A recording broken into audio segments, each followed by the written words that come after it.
Hello, and welcome to another episode of Solipsist Watched. I'm your host, the Social Solipsist, and this week I begrudgingly watched Eat, Pray, Love from 2010. Um, oh man. Like I said, begrudgingly on this one. Not because I inherently thought I was going to hate it, but because the context in which I am aware of this film is entirely like the culture surrounding it at the time it released. I had actually sort of forgotten that it was as recent a film as it was, because everything about it, including Julia Roberts, who I don't generally like but don't hate either, feels very like early 2000s, not late 2000s, 2010 plus. And I realize now that I have mixed up in my brain the like weird subculture surrounding this movie, but also the book that it is based on, which is a like a memoir of sorts. The reason it came to get watched was there was a rather notable YouTuber who made reference to it recently, and it was circulated and mentioned that, oh, maybe we should watch that even if it's terrible. And yeah, I sure did. And man, it's not good. It's long and it's dull, and I don't want anybody to get the wrong idea. As I've mentioned, I think before, I don't like inherently hate romance movies or, you know, personal growth movies or anything like that. But a lot of them are very bad because it's hard to articulate genuine, heartfelt emotions on screen, especially when you're trying to tell a story like this. And this one's executed very poorly. It's just all over the place. The original reason for watching this was sort of a morbid curiosity after a particular clip that was seen, and it was just like, oh, that looks terrible. Like people liked this, right? And I'm fully aware that I am not the target audience, and I will get into the target audience question a little bit later. But like this one's it's bizarrely bad. The memoir that it is based on was a New York Times bestseller. Not that that means anything, but and I can't speak to the contents of the book, but we'll get into thematically why I don't think it makes any sense to have made this into a movie in the first place, and also why the success of this film making 204 million against a $60 million budget. I mean, the $60 million budget doesn't show. I imagine it's mostly for the actors that they got and the locations that they filmed in. Because in terms of the actual production quality, it's an ugly mess. Where am I even going with this one? The movie doesn't have a lot to offer. The story doesn't have a lot to offer. There's not a lot that goes on with this in this movie, and it's 2 hours and 20 minutes long. It is absurdly, obscenely long, and does not even really scratch the surface of what it seems to want to talk about, which is personal growth and having experiences outside of your comfort zone and things like that. It's just like so much time is spent trying to film exotic places, and the just makes the film feel deeply, deeply American in that sort of borderline to full on racist way. the character goes to three places throughout the film. She goes to Italy, to India, and to Bali.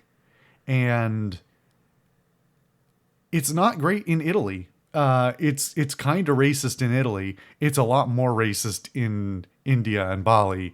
No shit. Wealthy white woman goes to India and Bali to find out who she is, and some casual racism happens. And like, it's not that like holier than thou racism. It's that like kind of sinister racism of like, oh, aren't these people's different like religions and practices so quaint? And oh, I can't believe they have that, like them doing things differently is it works so well, and I found myself through that.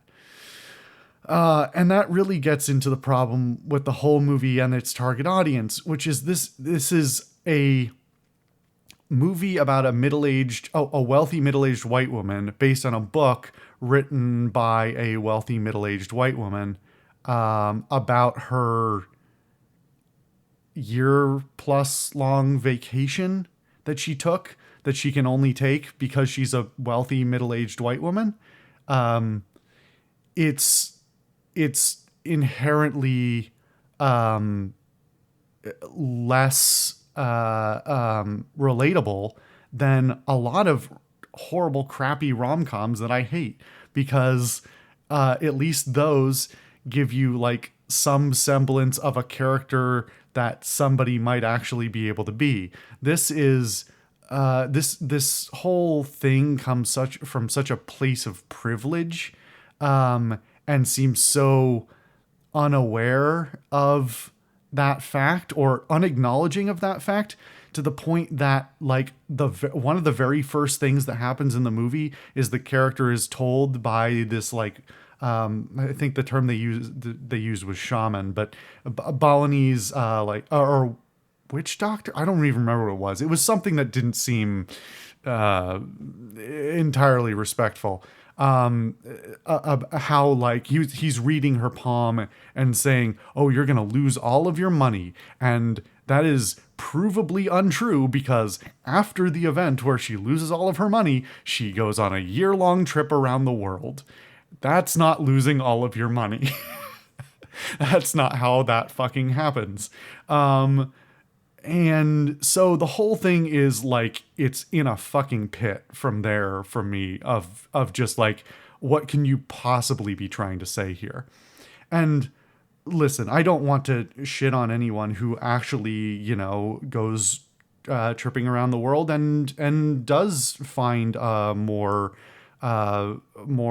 like a better worldview, and improves themselves and improves their insight on the world, and tries to bring that back to other people, because that's not inherently a problem, or inherently a bad thing, but it needs to be recognized as a thing that's done in a privileged way. Even, the so-called broke students who go on trips around the world are still like, they're not broke.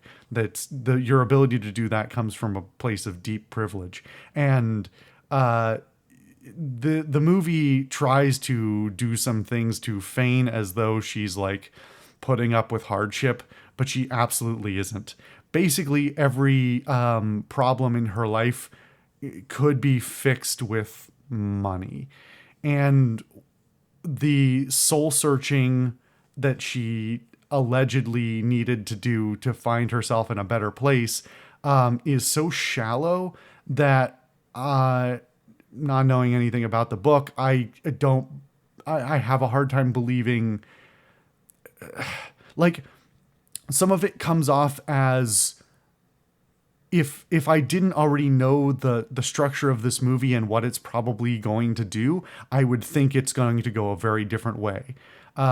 The most notable one is like when she goes to India to this like retreat for a meditation sort of like to go live in a compound with a guru, and like that is like alarm bells immediately for like a lot of people, especially, and it points to a couple of things that are like, oh yep, this is definitely a scam. This is you're getting, this is white people getting ripped off by some like fake mysticism bullshit. And they even like do the thing of like, oh, the guru's not actually here, she's in New York. Well, I came here from New York to see her. So just sounds like her. And then they never touch on it again. And it's like, if this was not so damn earnest in trying to be like it's not even it's not even framed as a mistake. Nothing in this movie is framed as a mistake. Everything is a positive experience somehow. And it's just, it's so, even if it was completely unrelatable, it's also completely uncompelling because there's no conflict. There's nothing happening. She just meets some people and, like, in that case, barely even has any agency with the people she meets. She happens to stumble upon certain people who give her extremely vague and vague wisdom about how to live life, and she immediately digests what they've given her and moves on. And like there is no returning to previous, there's like very minimal returning to previous things of like, oh, I'm not going to do this the bad way I would have done when I started this trip, because I learned earlier in the trip that I need to be a better person about this, or something like that. There's no callbacks, there's no apparent growth. It's just a series of places she goes and people she meets to in like some offensively Orientalism ways to like make her feel better about finding a new husband, which is how the movie ends. Spoilers, no spoilers. Nobody was surprised that that's exactly how it would end, because of course it was exactly how this was going to end. And it just brings me back around to the target audience, because I don't know the book, but I assume the book is the same way. It appeals to the target audience for this, and the audience it would appeal to is, I'm not going to mince words, a rich, like upper middle class, white, married woman audience. Women of a certain age, I'm going to say in particular women at the time over the, probably between the ages of 35 and 60, especially because of the way this is framed in terms of the socioeconomic culture that and the ways that it talks about women. That's the other thing that like threw me about the date on this film, is that it talks in a really regressive way that only makes sense if the writer is of a certain age, where a younger audience would not digest it in the same way and would not be okay with some of the same language being used, some of the, and would not be subject to the same cultural and societal norms that are on display here. It is very much a like late boomer, early Gen X kind of feeling in terms of where the culture that it's talking about seems to be. The whole thing, unfortunately, doesn't matter, because the whole thing is underdone by the fact that everything that she complains about how like her life isn't going the way she wants it to be, is very little of it has anything to do with the culture she's in or the people she's with necessarily. I mean, the people are shitty, but that's kind of neither here nor there. That's life. You meet shitty people and you have to know how to get away from them. But the bigger issue is like, she has means, and she does not take the actions within those means to make changes in her own life. She has to go on this sightseeing tour of other people's worlds in order to get some like shallow philosophy out of it. and even that is so poorly stated. I'm just going in circles and rambling at this point. It's it's terrible. It's terrible. I would genuinely have rather watched any number of Christmas like Hallmark or Hallmark knockoff movies, like rom-com movies, because those are at least something you can be like astounded and just be like, you guys, come on, Jesus, this is so awful. This one is just, it's so earnest, and it wants to be taken so seriously, and it is taken so seriously by some not insignificant proportion of people, that it's like a very substantial condemnation of a particular worldview, and a yeah, having this be an appealing story. If it's an appealing story, I think you should take some more time for self-reflection, and also maybe some therapy and other things instead of anyway. Let me talk about the actual production for a hot minute here instead of just ending on that. Like I said, I don't particularly like or hate Julia Roberts. She's perfectly acceptable. And for this absolutely nothing character, she's kind of perfect, if we're totally honest. Some of the performances are perfectly fine. I will say a particular shout out to two actual quality performances that I really enjoy. One being Viola Davis. It has a minor role where she's excellent because she's Viola Davis. She's just awesome to watch on screen. She doesn't have a lot of variety in her roles. She's mostly playing Viola Davis, but like she's very good, and yeah, it's very appropriate. And the other being Richard Jenkins, who like is a I don't want to say a like really well-known character actor, but like has a lot of minor roles, and some I think is an underrated actor for the quality of performance that he is capable of. And weirdly, this of all films gives him some actual moments to give some good performances, and one scene of particularly great performance. Unfortunately, that scene is then ruined because the movie refuses to make anything bad in this. The movie refuses to make anything bad happen to anyone, so it threatens to do it for a minute and then doesn't. And I shouted at the screen when they did it. It really irritated me. Like I said, the production values, like they went to places and shot things, and the fact that they actually, this is not, all interior shots on a set somewhere is great, but the actual production value, the directing, the and the cinematography and all that, the lighting is very hit and miss, and it's mostly miss.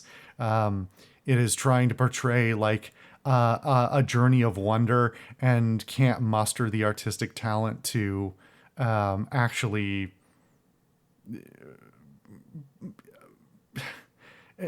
artistically articulate that wonder in any way.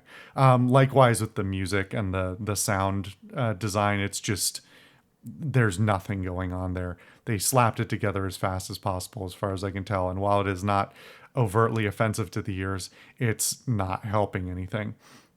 The plot is so thin as to be nothing at all, and the pacing is a disaster, because it's basically three short stories about a place she went and a person she met. And at the end, it's like, and then I lived happily ever after, and it's garbage. It's garbage. The last 10 to 15 minutes of the film in particular is like, even if you were on board for the rest of the film completely, it like decides to break out the jackhammer in the last 10 to 15 minutes and just be like, we're going to bury this. We need a conflict, so we'll make one up that doesn't exist. And then it will be resolved immediately because we need this to end on a light note. I also, in skimming the Wikipedia article on this, apparently the actual story, the memoir, doesn't end the same way. They do not go off into the sunset. It is not a nice ending. So that just cracks me up as well, because it is yet another like pointer as to who this is for and why. It, if you're middle to later aged woman and you're in a terrible marriage, go get a divorce and some therapy, please. Just don't live vicariously through Julia Roberts or a memoir somebody wrote. Oh God, it hurts me so badly. Yeah, that's I think about all I have to say. This movie's quite bad. And while it is now not outright offensive, there is nothing I can say good about it, really. Thank you guys for watching another episode of Solipsist Watched. I've been the Social Solipsist, and I'll see you guys next time.